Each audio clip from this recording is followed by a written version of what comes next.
हे सर्वसामान्य व्यक्ती नसून दिव्यांग बांधव आहे, जे अर्धनग्न यांचं जे उपोषण सुरू आहे. एक कुठेतरी शासनाच्या कानाखाली चपराक आहे आणि स्थानिक लोकप्रतिनिधी यांच्याही कानाखाली चपराक आहे की दिव्यांग बांधव सुद्धा अर्धनग्न आंदोलन करत आहे. आम्हाला गैरविश्वास करून ते काही बोलत नाही, काही नाही, काय होते तुमच्या ते करून घ्या असं म्हणत आहे ते. आम्ही उपोषणाला बसल्यावर तोडगा काढू म्हणजे याचा अर्थ काय आहे? माझ्या तुम्ही बाजूला बघत आहे दिव्यांग बांधव आहे, जे अर्धनग्न यांचं जे उपोषण सुरू आहे.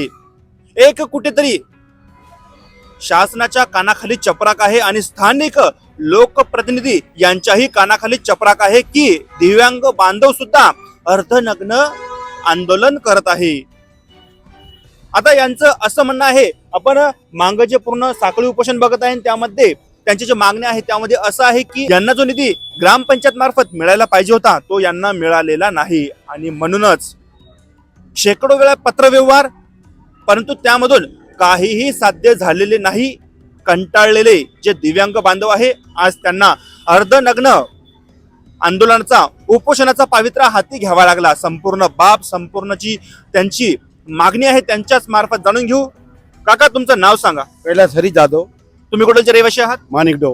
बरं, आता नेमकं तुमची मागणी काय आम्हाला ती समजावून सांगा. जे आम्हाला आधेबात आज 5 वर्षापासून काहीच दिलं नाही. सुखदेव सरपंच आहे आमच्या इथला आणि ग्रामसेवक ते काहीतरी आहे, त्यांना आम्हाला कोणतीच काही योजना दिली नाही. तुम्ही याबद्दल यापूर्वी तक्रार वगैरे केली नाही का? केलेली आहे, मग काय नेमकं त्याच्यात उत्तर काही मिळालं? काहीच मिळालं नाही साहेब आम्हाला. तुमचं वय किती आहे? मग 60. 60 वय. हो. नेमकं तुम्ही अंगावरचे कपडे काढून या ठिकाणी बसून आहात. एक कुठेतरी जी व्यवस्था आहे प्रशासकीय असो किंवा शासकीय असो त्यांच्या कानाखाली एक चपराक आहे की सर्वसामान्य व्यक्ती या ठिकाणी आणि दिव्यांग बांधव तुमच्यासारखे या ठिकाणी कपडे काढून या ठिकाणी बसले आहात. नेमकं याबाबत काय म्हणता येईल? पायानं लंगडा आहे, हातानं बी अपंग आहे आणि मला काय चाला येत नाही, उठा येत नाही. त्याच्यामुळं मला कोणती काही निधी नाही ना कोणती काही नाही. सरपंच साहेबांना तुम्ही याबाबत काही बोललेलं नाही का? बोललो साहेब, पण ते आम्हाला गैरविश्वास करून ते काही बोलत नाही, काही नाही, काय होते तुमच्या ते करून घ्या असं म्हणत आहे ते. तर आम्ही काय करणार आहे, म्हणून आम्ही साखळी उपोषण केलेलं आहे. आता आपले दादा आहे नेमका विषय त्यांच्या मार्फत आपण जाणून घेण्याचा प्रयत्न करू. त्यांना कशा प्रकारे ग्रामपंचायत माणिकडोह यांच्या मार्फत ट्रीट केले जाते, सरपंच असो सचिव असो यांच्या मार्फत यांना सन्मानजनक वागणूक दिल्या जाते की नाही. आज या ठिकाणी जे अर्धनग्न आंदोलन करत आहे, उपोषण करत आहे, नेमकं याची गरज का भासली हे आपल्या दादा मार्फतच आपण जाणून घेऊ. दादा तुमचं नाव सांगा. माझं नाव राजकुमार सुधाकर मनवर आहे. मी माणिकडोह ग्रामपंचायतचा रहिवासी आहे. माणिकडोहचे जे सरपंच आहे सौ मनकर्णा सुखदेव आसोले यांना आम्ही वारंवार सांगितलं की बाबा दिव्यांग बांधवांना जे निधी मिळतो शासनामार्फत 5% निधी, तर आम्ही गेले मागचे म्हणजे 4-5 वर्ष झाले 1 रुपयाही त्यांनी आम्हाला दिलेला नाही आहे. आणि आम्ही वारंवार त्यांना तक्रारी केल्या, त्यांना आम्ही अर्ज दिले, आमचे कागदपत्र पण त्यांना दिले, पण त्यांनी आमच्यावर कुठलेही म्हणजे त्यांनी अजूनपर्यंत दिलेला नाही निधी. आणि त्यांचं गैरवर्तन असं झालेलं की ते आम्हाला वारंवार तुम्हाला काहीच देऊ शकत नाहीये, फंड नाहीये ग्रामपंचायतमध्ये असं म्हणून आम्हाला त्यांनी टाळाटाळ केलेली आहे. याबाबत तुम्ही मग त्यांना लेखी तक्रार वगैरे केलेली नव्हती का?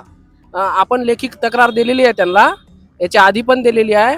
आणि त्याच्यानंतर आम्ही इथं पंचायत समितीमध्ये पण 27 तारखेला आमची तक्रार दाखल केलेली आहे. मग त्यावर त्यांच्या मार्फत काय उत्तर मिळालं होतं तुम्हाला? अजूनपर्यंत काहीच उत्तर मिळालं नाही सर त्यांच्याकडून. पंचायत समिती मार्फत पण काहीच उत्तर मिळालेलं नाहीये. आता ते विस्तार अधिकारी आले होते, त्यांनी आम्हाला सांगितलं की उद्या BDO साहेब येणार आहेत, उद्या तुमच्यावर काहीतरी तोडगा काढू. पण आम्ही उपोषणाला बसल्यावर तोडगा काढू म्हणजे याचा अर्थ काय आहे? शासन कुठेतरी आमच्याकडे दुर्लक्ष करत आहे, त्याच्यामुळं आमच्यावर ही वेळ आली की आम्ही आता उपोषण करत आहे. म्हणजे जवळपास तुम्ही अर्जात लिहिल्याप्रमाणे जे बॅनर लागलं 20 तारखेपासून तुम्ही या ठिकाणी उपोषणाला बसलेले आहे. आजची 24 तारीख आहे आणि 4 दिवसानंतर अधिकारी येतो आणि म्हणतो की तुम्ही उपोषणावरून उठा, उद्या अधिकारी वरिष्ठ अधिकारी BDO साहेब येईल आणि काहीतरी तोडगा काढेल. एक ठोस त्यांनी काही सांगितलं नाही का असं की तोडगा निघेलच म्हणून? नाही, ते म्हटलं की आमच्यावरती पण आमचे BDO साहेब आहेत, आमच्या हातात तर काही नसते, पण ते आल्यावरती आम्ही तोडगा काढू. असे म्हटले ते. त्यांनी काय तुम्हाला या उपोषणासंदर्भात पत्रव्यवहार केलेला आहे का मग? नाही, कुठलाही पत्रव्यवहार केलेला नाहीये त्यांनी अजूनपर्यंत, तर नाही केलेला. तर फक्त आता येऊन बोलून गेले आम्हाला, पण कुठलाही पत्रव्यवहार त्यांनी केलेला नाही आमच्यासोबत.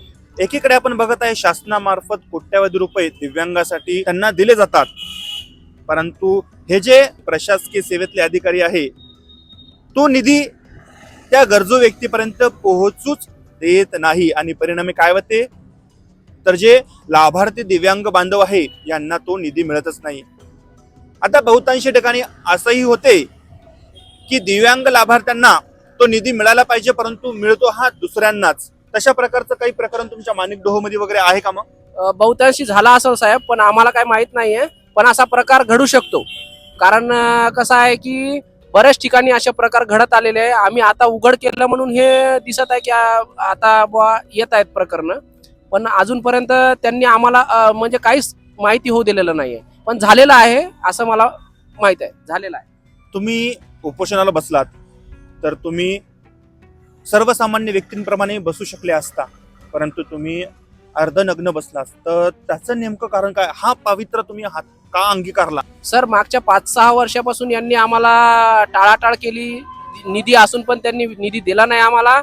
आणि त्याच्यानंतर आम्ही दिव्यांग आहोत म्हणून हे शासनाला बी कळायला पाहिजे ना की दिव्यांग कशाने आहेत बा. हे हातानी आहे, पायानी आहे, कुणी डोळ्यानी आहे, हे शासनाला दिसाय पाहिजे. त्याच्यामुळे आम्ही हे निर्णय घेतला साहेब. मग तुमचं हे उपोषण आता आणखी किती दिवस चालणार की आज तुमचं स्थगित होणार आहे? सर, आम्ही जोपर्यंत दोषीवर कारवाई होणार नाही, त्यांच्यावर ठोस निर्णय म्हणजे त्यांच्यावर समजा त्यांनी आमचा निधी दिला नाही, त्यांनी आमचा निधी बळकावून भ्रष्टाचार केला, त्यांच्यावर कठोरातली कठोर कारवाई होईपर्यंत आम्ही इथून उठणार नाही. प्रशासनानं याची तक्रार घ्यायला पाहिजे आमची. आता हे होते पुसद तालुक्यातील माणिकडोह येथील दिव्यांग बांधव. आता बघू या विषयामध्ये आणखी काय नवीन ट्विस्ट येते. सर्व जे अपडेट आहे आपण देत राहू. दिव्यांग बांधवासोबत आपणही उभे राहणारच आहोत. अशाच प्रकारच्या बातम्यांकरता बघत राहा द टाइम्स ऑफ पुसद. धन्यवाद.